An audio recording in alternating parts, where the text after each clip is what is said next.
Hi dears, ഇന്ന് ഞാൻ വന്നിരിക്കുന്നതേ നമ്മൾ ഈ 500 നോട്ട് കണ്ടിട്ട് പയക്കണ്ട കേട്ടാ. യൂട്യൂബിൽ നിന്ന് നമുക്ക് പണം മാത്രമാണ് നമ്മൾ ആഗ്രഹിക്കുന്നത്.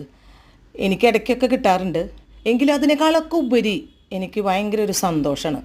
ഞാൻ എൻ്റെ വീട്ടിൽ ചെയ്യുന്ന പല കാര്യങ്ങളുമാണ് ചാനലിൽ ഷോർട്സുകളായിട്ടും ഒക്കെ നമ്മൾ ഇടുന്നത്. അപ്പോൾ എൻ്റെ ഒരു ഏജിൽ നിൽക്കുന്ന ഒരു 60-50 റേഞ്ചിൽ നിൽക്കുന്ന ആളുകൾക്ക് ഇതൊരു വലിയൊരു എൻ്റർടൈൻമെൻറ്റാണ്. അപ്പോൾ ചെറിയ ഏണിങ്സ് കിട്ടും ചെയ്യും. അപ്പോൾ ഇതൊരു ചെറിയൊരു പൈനാപ്പിള് ഗ്രേപ്സും വെച്ചിട്ടുള്ള ഒരു കാളനാണ് കേട്ടോ. അപ്പോൾ നമ്മൾ ഈസ്റ്ററിനൊക്കെ നമ്മൾ ഇറച്ചിയും മീനൊക്കെ ധാരാളം വാങ്ങിക്കുമ്പോൾ ഒരു സൈഡായിട്ട് ഈ കറി നമ്മളൊന്ന് ഉണ്ടാക്കി നോക്കിയോളൂ. അപ്പോൾ നമുക്ക് ഇങ്ങനെയുള്ള കുഞ്ഞു കുഞ്ഞു കാര്യങ്ങളുമായിട്ട് നമ്മുടെ ഏജിലുള്ള ആൾക്കാർക്ക് ഒന്ന് പോവുകയാണെങ്കിൽ ഭയങ്കര ഒരു മാനസികമായിട്ടുള്ള ഒരു സന്തോഷമാണ് കിട്ടണം. അപ്പോൾ നമ്മളൊന്ന് സപ്പോർട്ട് ചെയ്തോളൂ. Okay, thank you.